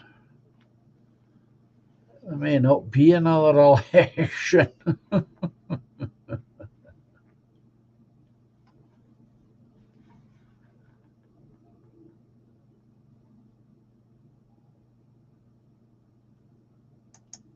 That's what I mean, Doberman.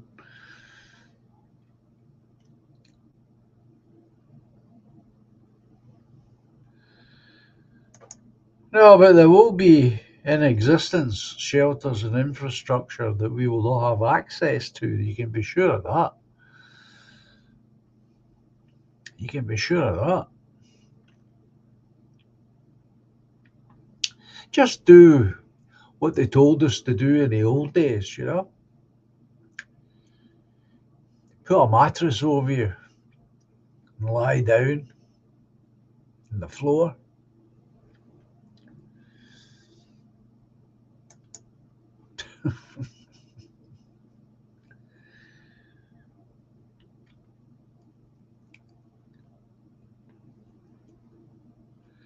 That's it. Duck and cover.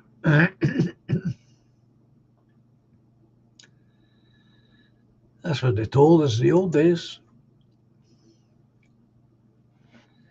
It'll soon be over. 4 minutes and bang, it's gone.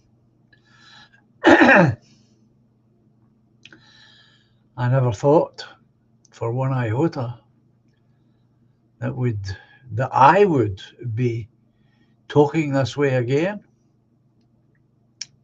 Not for 1 minute did I think that. And here we are. Here I am again, talking that way.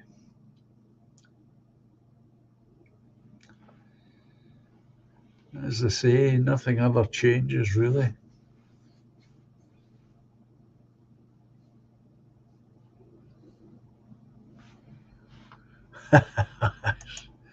You remember them, Angler? Duck and cover films as a kid? You'll be sound.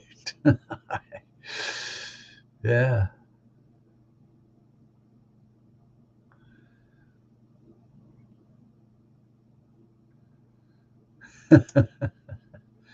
Foxhole, lie down flat, facing the blast, and good luck, says Doberman.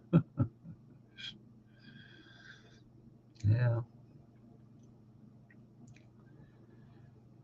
Never thought I'd say these things again, eh? And here we are.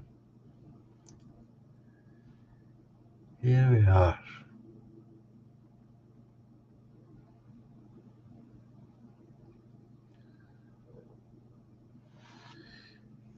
It used to be 9 seconds to get your gas mask on in the British Army, says Rory. And it used to be 4 minutes before the bomb hit. What would I have as my last meal? Oh, I'd only have 4 minutes to. Oh dear. Get the bath. Well, for storms and bushfires. Last meal. Let me think. Beef Wellington, bottle of champagne.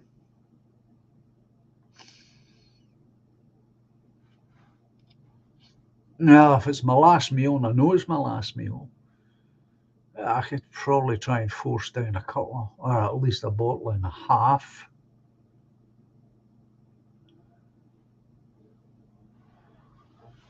Fine.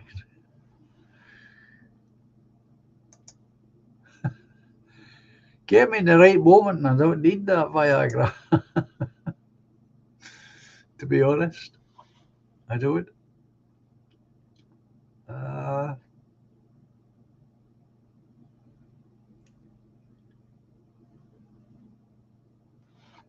Oh, do you? Oh, that's grand. Can I come to your house? Beef Wellington, what a meal. Lovely. Absolutely gorgeous. Love it.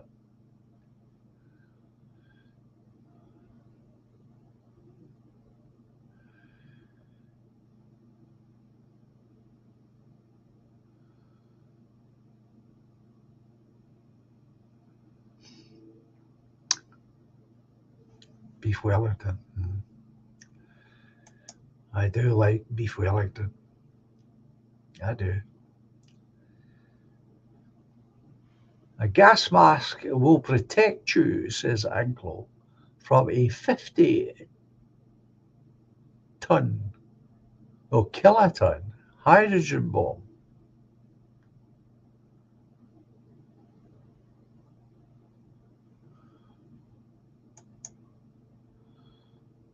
For Bog Hill Butchers, he says. Bog Hall Butchers.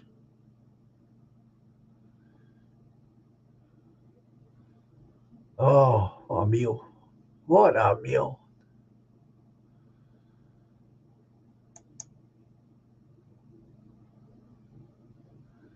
If you get time to enjoy it, great, isn't it? Just nice beef Wellington, those fresh potatoes that I like so much, bottle of good champagne,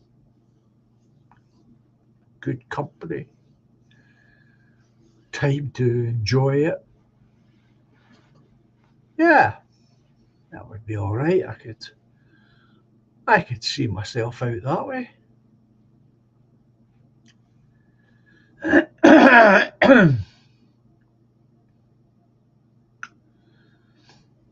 Most people would prefer to not survive, of course.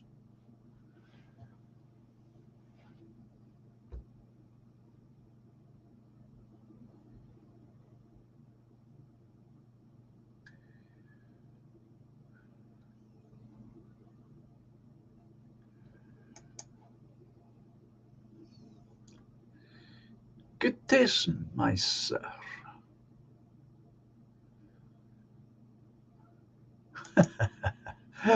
Not my style, Mr. Johnson. I don't like kebab food at all. No, not at all. And I'd be lucky to drink one pint of beer, never mind 15 pints. I've never been able to drink a lot of beer, ever, even as a young man.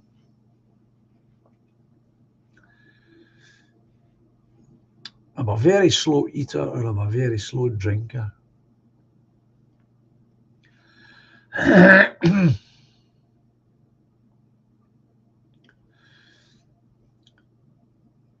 If I'm in company, like I was the other week there with family at the restaurant, of course, I was the last to finish.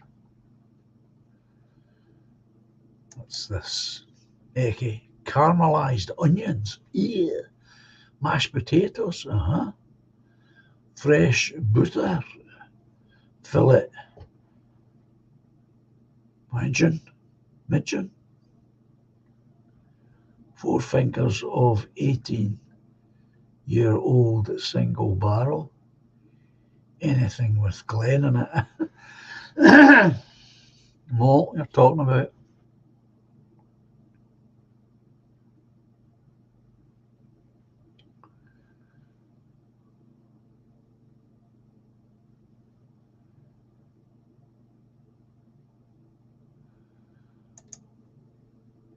You're a butcher, Anglo. Oh.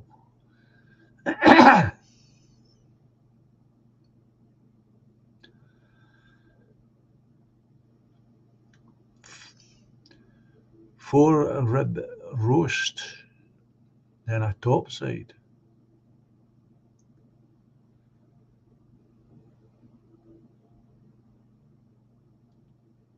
Oh, you think it's overrated, do you?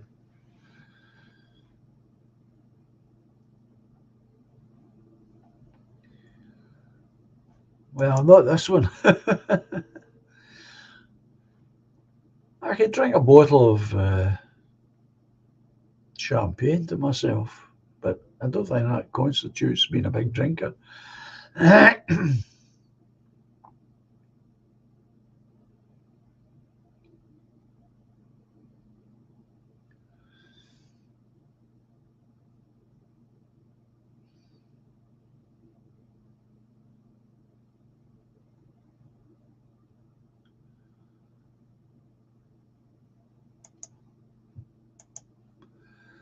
Did a wee bit of apprenticeship butchering, working the markets in Scotland. That's when the Muslims dressed like Michael Jackson, says Doberman. How times have changed. They did start in a beer hall. Very good. That's very good.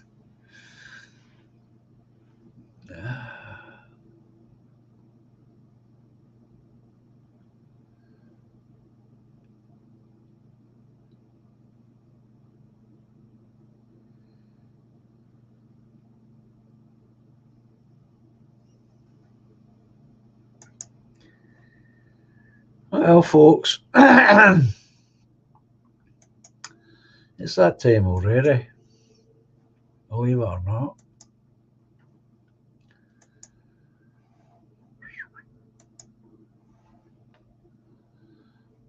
I'll,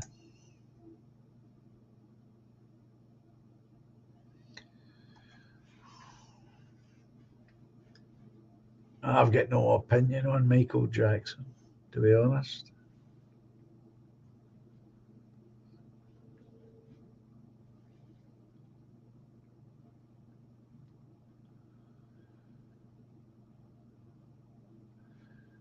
You guys will remember we were talking about the Last Supper, last meal. It's a different attitude, a different choice for different reasons.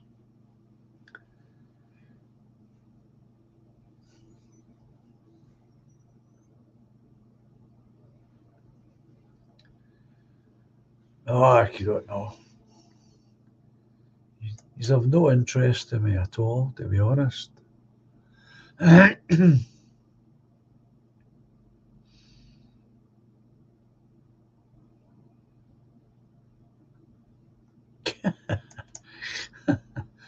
What about a bucket of KFC? Well, I'm sure there's plenty of time for a bucket of that stuff.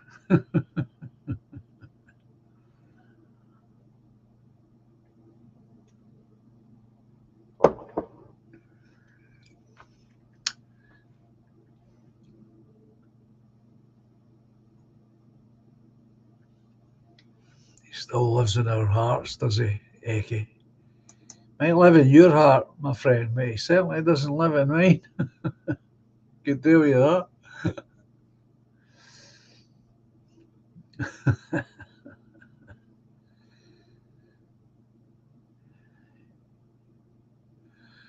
Ah, ding a dong. It is, it's 11 o'clock, folks. Time to heat up my hot water bottle, says Rory.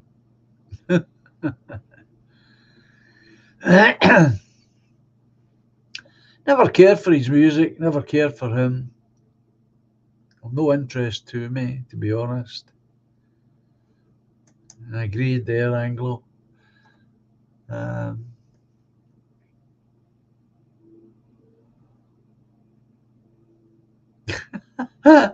Very good. I like that, Robert. A black to white minstrel. Excellent. Is that appropriate? Is that appropriation of colour? Oh, I tell you.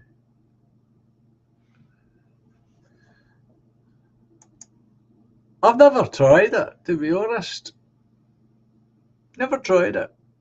If I had my way, I would have all of these American fast food joints severely limited to the numbers of them in any given country or area.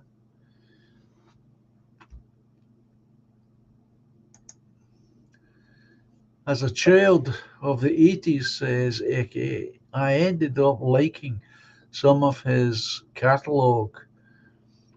I don't own a single album of his, but I like when his music comes on, nostalgia.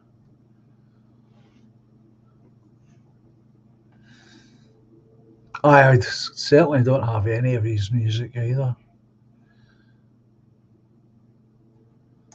But I've found that with the black artists I have heard over the years, now I'm only speaking for myself, I have not cared for.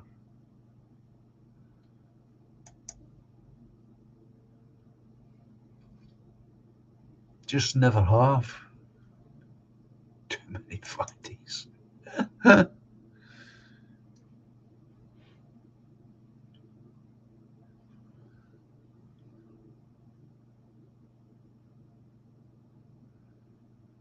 Oh, God. Oh, okay. KFC is no longer good. maybe back 30 or 40 years ago, but now it's pure industrial waste repackaged as food. Oh, what a thought. Turn your stomach. Just the thought of that. Bro. Oh gosh, no. Right, folks. Now you take care and enjoy the rest of the weekend, and we'll try and lift ourselves out of this. Well, I'll try and lift myself up out of this bad news from Russia. We'll keep a careful eye on it. I'll be putting up at least one short video over the weekend, so please have a look at it, and if you haven't subscribed, please do. And feel free to make comments or say something, as Robert did. Great response to that video, Robert. Really, I read it out earlier. Really, really good. I was really taken with it. So, as I usually say, folks, you all take care of yourself. Enjoy the rest of the week. If the weather is any good, get out over the weekend at some point. And take care. And I'll speak to you all real soon. So, adios, au revoir, cheerio. And until Tuesday evening, goodbye for now. And thank you, all of you, for being here tonight. Really appreciate that. We'll speak again soon. Take care, folks. Enjoy the music. Silently the snow falls, paints a winter scene, swiftly spreads the dark rim, hides the fading autumn green. Moonbeams brush the dark wood, conjure friendships dear to me. Lightly now the breeze flows, disturbing more than just the leaves. But life's much more than we can know. We are one small glow in the eternal flow. Patiently the love grows, lifts the weary heart. Gently now she holds me, melts two worlds once apart. Moonbeams brush the dark wood, usher dreams of you and me. Softly then the breeze blows, disturbing more than just the trees. All together now. But love's much more, So much more than we can know. than we ever possibly. We are one small glow What an important in role. the eternal flow. Melodies of long ago, songs of innocence, harmonies to soothe the soul, past of consequence. Moonbeams brush the dark wood, awaken joys of you and me. Silently the snow falls, bringing winter symphony. All together now. but we're much more so much more than we can know. than we can ever possibly know, We are one small globe but an important globe in the eternal flow. But life's much more than we can know. We are one small globe in the eternal flow.